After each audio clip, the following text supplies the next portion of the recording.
দ্বাদশ শ্রেণীর ছাত্রদের জন্য আজকের পাঠ্য বিষয় হচ্ছে বাংলা বিষয়ের গল্প মানিক বন্দ্যোপাধ্যায় রচিত কে বাঁচায় কে বাঁচে। মানিক বন্দ্যোপাধ্যায় রচিত কে বাঁচায় কে বাঁচে গল্পটি প্রথম ভৈরব পত্রিকার শারদ সংখ্যায় প্রকাশিত হয়েছিল। পরবর্তীতে এটি অন্তর্ভুক্ত হয় পরিমল গোস্বামী সম্পাদিত মহামন্বন্তর নামক গ্রন্থটিতে।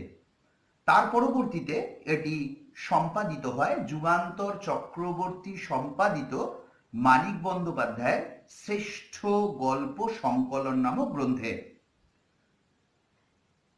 1350 বঙ্গাব্দ 1943 খ্রিস্টাব্দের মহামন্বন্তরের প্রেক্ষাপটে মানিক বন্দ্যোপাধ্যায় আলোচ্য আমাদের পাঠ্যসূচির অন্তর্ভুক্ত কে বাঁচায় কে বাঁচে গল্পটি রচনা করেছিলেন।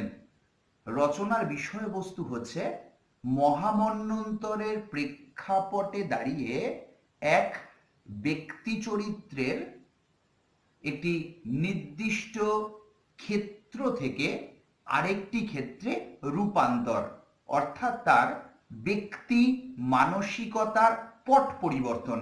একজন সুস্থ স্বাভাবিক মানুষ থেকে আস্তে আস্তে সে একেবারে বদ্ধ উন্মাদ পর্যায়ে তার ক্রমপরিণতি ঘটে।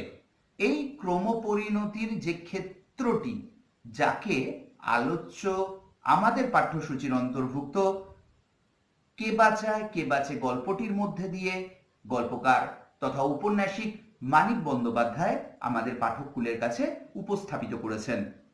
দ্বাদশ শ্রেণীর ছাত্রদের কাছে আমার অনুরোধ, তোমরা তোমাদের যে পাঠ্য বইটি রয়েছে দ্বাদশ শ্রেণীর সাহিত্য চর্চা, তার 14 নম্বর পৃষ্ঠাটি বের করে বসবে, যাতে গল্পটির বিষয়বস্তু সম্পর্কে তোমরা যথাযথভাবে অবহিত হতে পারবে। সেদিন অফিস যাবার পথে মৃত্যুঞ্জয় প্রথম দেখল অনাহারে মৃত্যু। গল্পের অন্যতম কেন্দ্রীয় চরিত্র মৃত্যুঞ্জয়, যাকে কেন্দ্র করে গল্পের কাহিনী বিন্যাস। সে অফিস যাওয়ার পথে প্রথম দেখল অনাহারে মৃত্যু, অর্থাৎ আহারহীন একটি মৃত্যু বা না খেতে পাওয়ার ফলশ্রুতি স্বরূপ একটি মৃত্যু। এতদিন শুধু শুনে আর পড়ে এসেছিল ফুটপাতে মৃত্যুর কথা, আজ প্রথম তার চোখে পড়ল।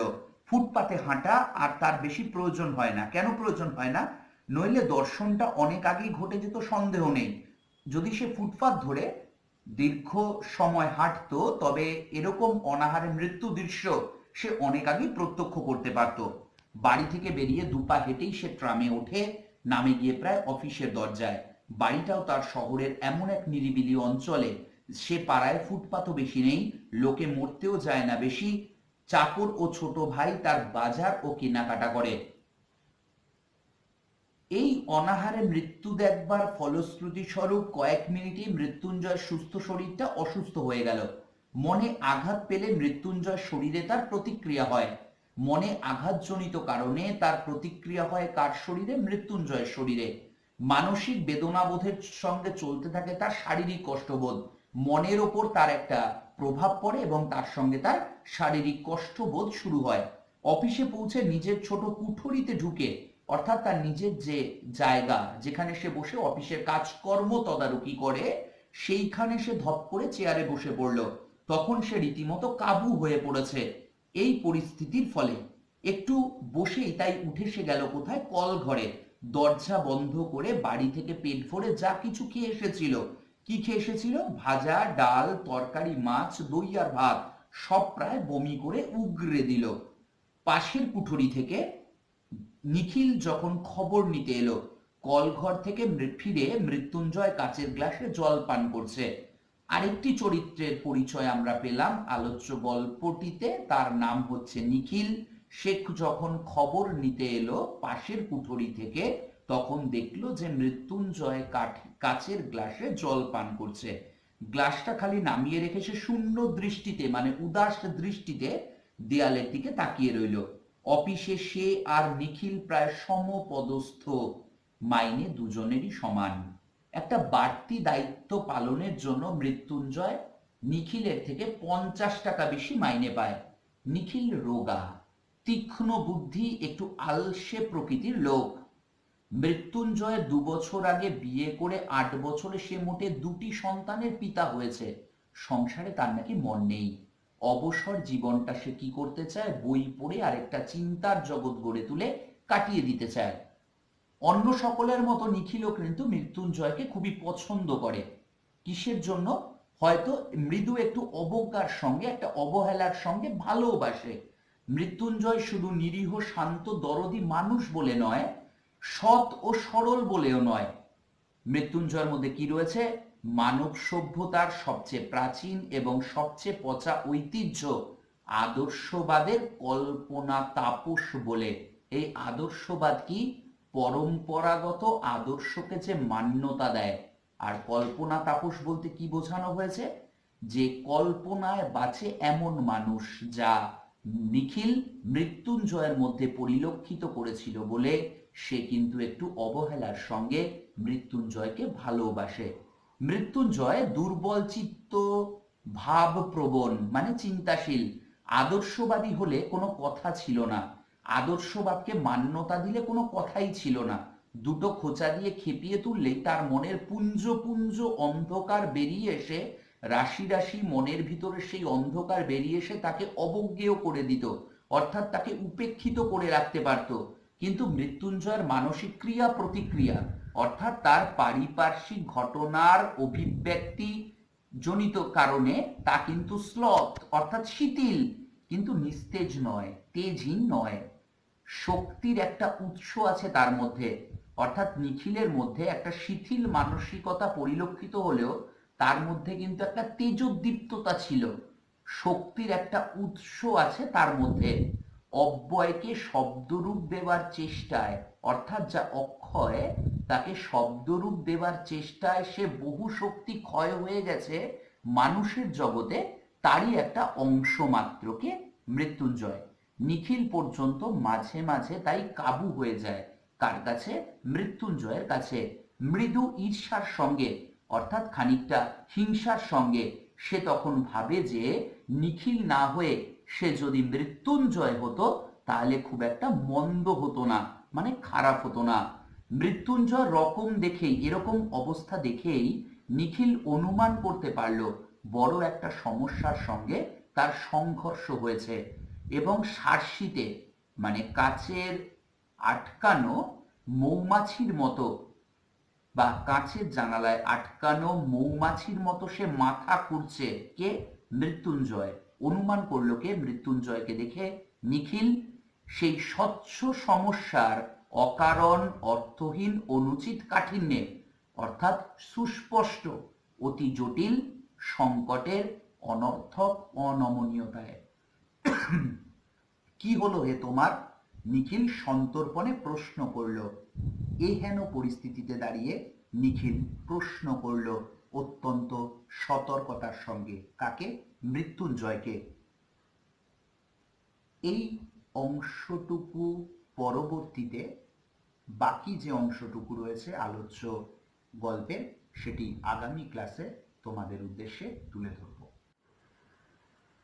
নিখিল সন্তর্পণে প্রশ্ন করল মৃত্যুঞ্জয়ের উদ্দেশ্যে, অর্থাৎ অত্যন্ত সতর্কতার সঙ্গে।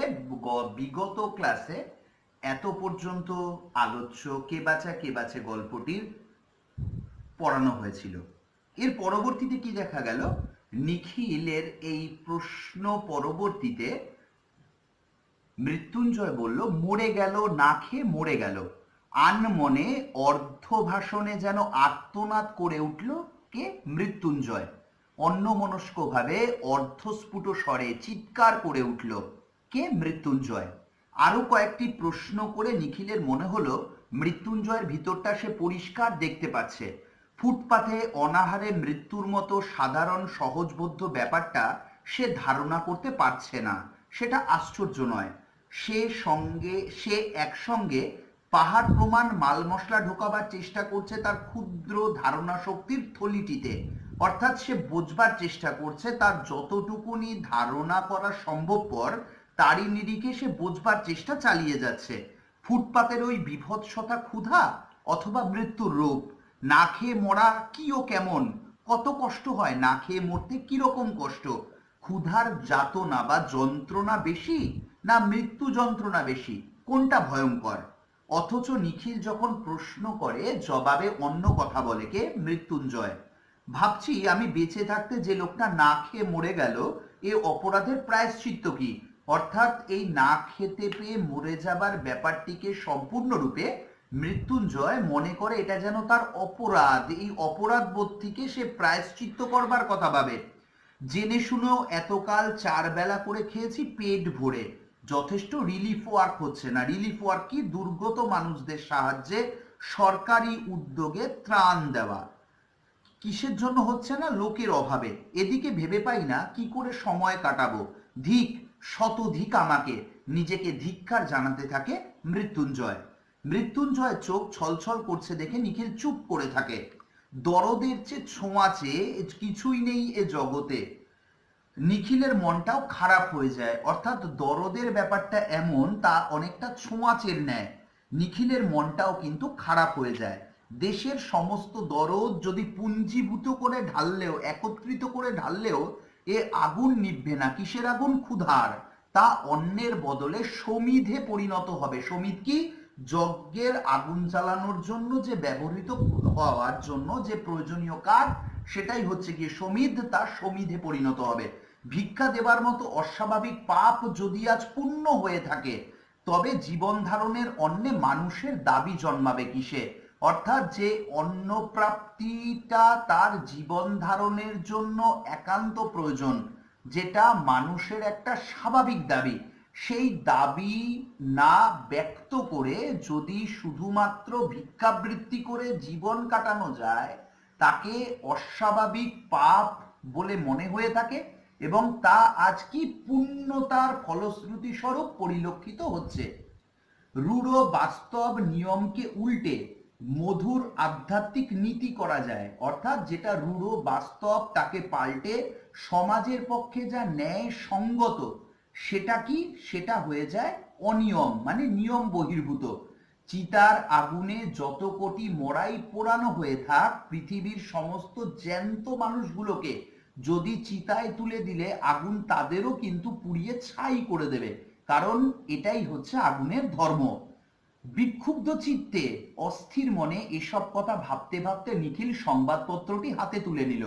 চোখ বুলিয়ে যেতে যেতে নজরে পড়ল ভালোভাবে সদ্গতির ব্যবস্থা করে গোটা 20 মৃতদেহকে স্বর্গে পাঠানো হয়নি বলে এক স্থানে তীক্ষ্ণ ধার, অর্থাৎ খুব ধারালো একটা হা হুতাশ করা মন্তব্য করা হয়েছে। কোথায়? খবরের কাগজে। কদিন পরেই মাইনের তারিখ এলো। নিখিলকে প্রতি মাসে 3 জায়গায় কিছু কিছু টাকা পাঠাতে হয়। মানি অর্ডারের ফর্ম আনিয়ে কলম ধরে সে ভেবে ঠিক করবার চেষ্টা করছে 3টে সাহায্যই এবার 5 টাকা করে কমিয়ে দেবে কিনা। মৃত্যুঞ্জয়ের ঘরে এসে সে বসলো। সেদিনের পর থেকে মৃত্যুঞ্জয়ের মুখ কি হয়ে গেছে? বিষণ্ণ গম্ভীর হয়ে আছে। নিখিলের সঙ্গেও সে বেশি কথা বলেনি। একটা কাজ করে দিতে হবে ভাই। মৃত্যুঞ্জয় একতারা নোট নিখিলের সামনে রাখলো। টাকাটা কোনো রিলিফ ফান্ডে দিয়ে আসতে হবে, কোনো ত্রাণ তহবিলে দিয়ে আসতে হবে। আমি কেন? আমি পারবো না। নিখিল ধীরে ধীরে টাকাটা গুনলো, সমস্ত মাইনেটা।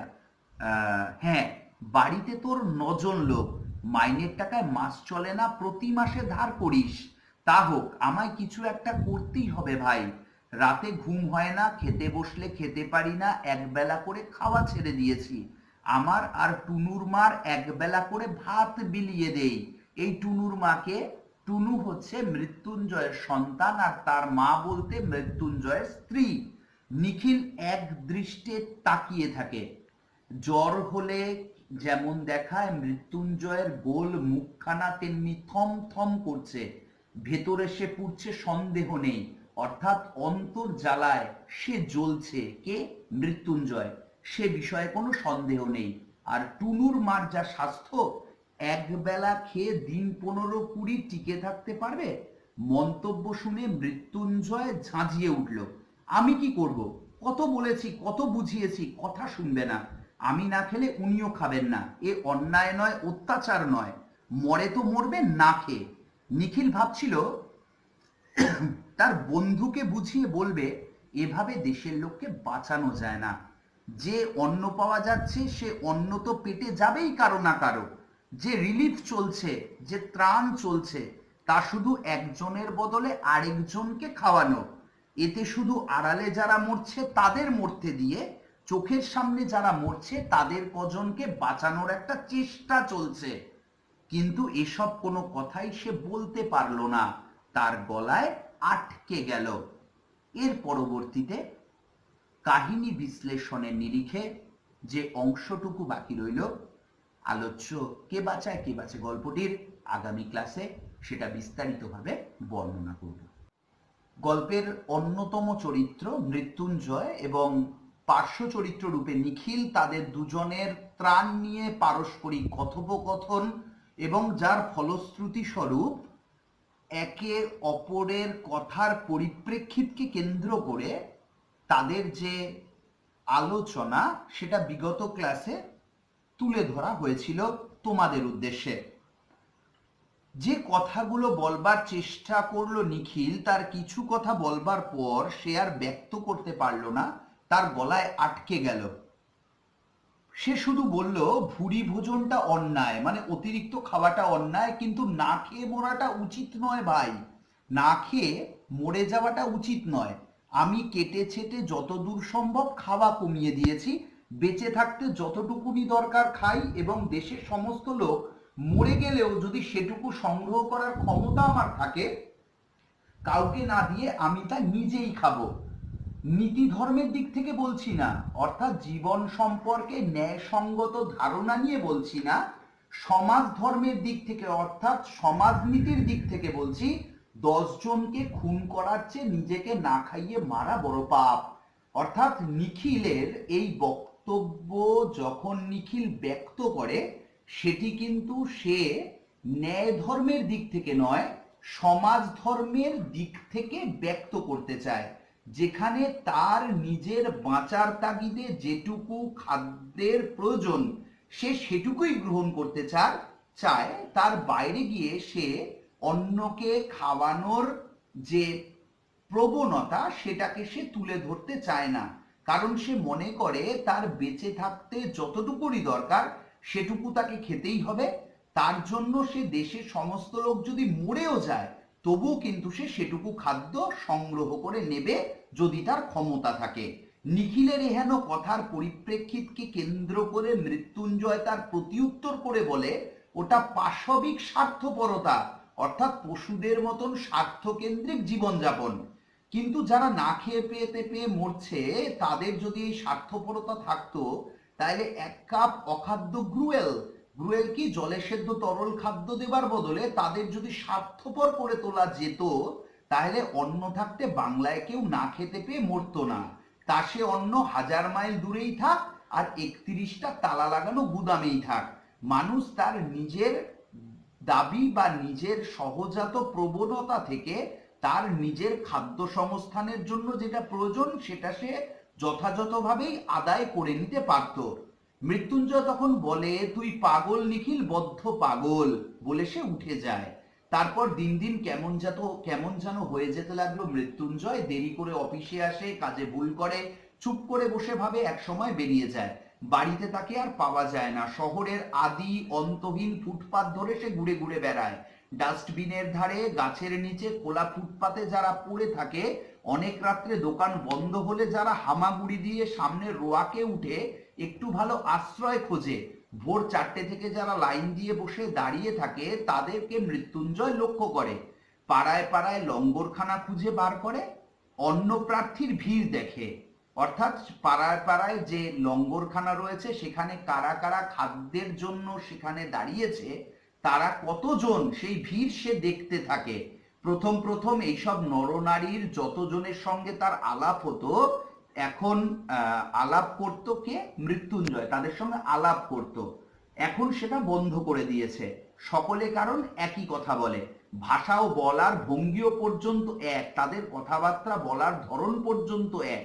নেশায় আচ্ছন্ন মানে নেশায় আবৃত অর্ধচেতন মানে পুরোপুরি সচেতন নয়, মানুষের প্যানপ্যানানির মতন একঘেয়ে বিলাপের মতন ঝিমানো সুরে মানে নিস্তেজ ধরনের বা নিস্তেজ ভাবে এক কথা, কি কথা, সেই ভাগ্যের কথা, মানে তারা নিয়তি বা কপালের দোহাই দেয়, বলে এটা তাদের কপালে ছিল, এটা তাদের দুঃখময় একটা জীবন। কারোর বুকে কোনো নালিশ নেই, কেউ কারোর বিরুদ্ধে কোনো নালিশ জানাচ্ছে না, কেউ কোনো প্রতিবাদ করছে না। কোথা থেকে কেমন করে সব ওলট পালট হয়ে গেল তারা জানেনি, বোঝেনি, সবকিছু তারা মেনে নিয়েছে। এদিকে মৃত্যুঞ্জয়ের বাড়ির অবস্থা শোচনীয়। টুনুর মা বিছানা নিয়েছে, মৃত্যুঞ্জয়ের স্ত্রী বিছানা নিয়েছে, বিছানায় পড়ে থেকেই সে বাড়ির ছেলে বুড়ো সকলকে তাগিদ দিয়ে স্বামীর খোঁজে বাইরে বারবার করে বাইরে পাঠিয়ে দেয়। কিন্তু এই বিরাট শহরের কোথায় আগন্তুক মানুষের কোন জঞ্জালের মধ্যে থেকে তাকে তারা খুঁজে বার করবে? কিছুক্ষণ বাইরে কাটিয়ে তারা ফিরে আসে। টুনুর মাকে মিথ্যা করে বলে যে মৃত্যুঞ্জয় আসছে, খানিক পরেই আসছে। খবর দিয়ে বাড়ির সকলে কেউ গম্ভীর, কেউ কাঁদো কাঁদো মুখ করে বসে থাকে। ছেলে মেয়েগুলি অনাদরে, অবহেলায়, ক্ষুধার জ্বালায় চেঁচিয়ে চেঁচিয়ে কাঁদে। নিখিলকে বারবার আসতে হয়। টুনুর মা তাকে সকাতর মানে কাতর ভাবে অনুরোধ জানায় সে যেন একটু নজর রাখে, কার দিকে? তার বন্ধু সেই মৃত্যুঞ্জয়ের দিকে, যেন একটু সঙ্গে থাকে তার। নিখিল বলে, আপনি যদি সুস্থ হয়ে উঠে ঘরের দিকে তাকান তাহলে যতক্ষণ পারি সঙ্গে থাকবো, নইলে নয়। নিখিল তার বন্ধুর স্ত্রী তথা মৃত্যুঞ্জয়ের স্ত্রীকে সুস্থ করে তোলবার প্রচেষ্টা চালায়। টুনুর মা বলে, উঠতে পারলে আমি তো ওর সঙ্গে ঘুরতাম ঠাকুরপো। ঘুরতে? নিশ্চয়ই, ওর সঙ্গে থেকে আমি অনেকটা ওর মতন হয়ে গেছি। উনি পাগল হয়ে যাচ্ছেন, আমারও মনে হচ্ছে যেন পাগল হয়ে যাব। ছেলে মেয়েগুলির জন্য সত্যি আমার আর ভাবনা হয় না, কেবলই মনে পড়ে ফুটপাতের ওই লোকগুলির কথা। আমাকে দু তিন দিন সঙ্গে করে নিয়ে গিয়েছিল। অনেকক্ষণ চুপ করে থেকে টুনুর মা আবার বলে, আচ্ছা কিছুই কি করা যায় না? এই ভাবনাতেই তোর মাথাটা খারাপ হয়ে যাচ্ছে।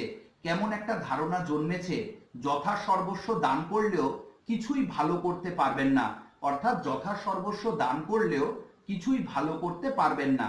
দারুণ একটা হতাশা ওর মনের মধ্যে জেগেছে, একেবারে মুচড়ে যাচ্ছে দিনকে দিন। নিখিল শোনে আর তার মুখ কালি হয়ে যায়। মৃত্যুঞ্জয় অফিসে যায় না। নিখিল চেষ্টা করে তার ছুটির ব্যবস্থা করিয়ে দিয়েছে। অফিসের ছুটির পর সে মৃত্যুঞ্জয়ের কাছে যায়। মৃত্যুঞ্জয়ের ঘোরাফেরার স্থানগুলি এখন অনেকটা তার কাছে নির্দিষ্ট হয়ে গেছে। ঘন্টার পর ঘন্টা সেও মৃত্যুঞ্জয়ের সঙ্গে কাটিয়ে দেয়। কে? নিখিল।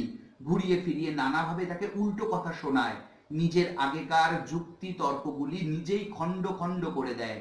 মৃত্যুঞ্জয় শোনে, তার চোখ দেখলেই টের পাওয়া যায় যে কথার মানে সে আর বুঝতে পারছে না। তার অভিজ্ঞতার কাছে তার কথার মারপ্যাচ অর্থহীন হয়ে গেছে। নিখিলের কথা আর মৃত্যুঞ্জয়ের কাছে কোনোভাবেই অর্থবোধক হয়ে দাঁড়ায় না, সম্পূর্ণরূপে অর্থহীন হয়ে যায়। ক্রমে ক্রমে নিখিলকে হাল ছেড়ে দিতে হয়। এর তারপর কি দেখা যায়? মৃত্যুঞ্জয় গা থেকে ধুলি মলিন সিল্কের জামা অদৃশ্য হয়ে যায়। পরনের ধুতির বদলে আসে ছেঁড়া ন্যাকড়া। গায়ে তার মাটি জমা হয়ে দৃশ্যমান হয়ে ওঠে, দাড়িতে মুখ ঢেকে যায়। ছোট একটি মগ হাতে আরো 10 জনের সঙ্গে সে পড়ে থাকে ফুটপাথে, আর কাড়াকাড়ি মারামারি করে লঙ্গরখানার খিচুড়ি খায় আর বলে, গা থেকে এইছি, খেতে পাইনে বাবা, আমায় খেতে দাও। অর্থাৎ মৃত্যুঞ্জয়ের সম্পূর্ণরূপে মানসিক পরিবর্তন ঘটল। একটা সুস্থ স্বাভাবিক মানুষ থেকে সে উন্মাদ হয়ে গেল। লঙ্গরখানার মানুষজনদের সঙ্গে, অর্থাৎ অন্নপ্রার্থী মানুষজনদের সঙ্গে একই গোত্রে যেন সে মিলেমিশে একাকার হয়ে গেল। 1350 বঙ্গাব্দর তথা 1943-এর ভয়াবহ মন্বন্তরের প্রেক্ষাপটকে অবলম্বন করে মানিক বন্দ্যোপাধ্যায় আলোচ্য কে বাঁচায় কে বাঁচে গল্পটির মধ্যে দিয়ে মন্বন্তর ক্লিষ্ট মানুষের জীবন যন্ত্রণার যে প্রতিচ্ছবি আলোচ্য গল্পে রূপায়িত করেছেন। আলোচ্য গল্পটির কেন্দ্রীয় চরিত্র মৃত্যুঞ্জয়ের জীবন বৃত্তান্তের মধ্যে দিয়ে তা যেন যথাযথভাবে রূপায়িত করবার চেষ্টা চালিয়েছেন মানিক বন্দ্যোপাধ্যায়।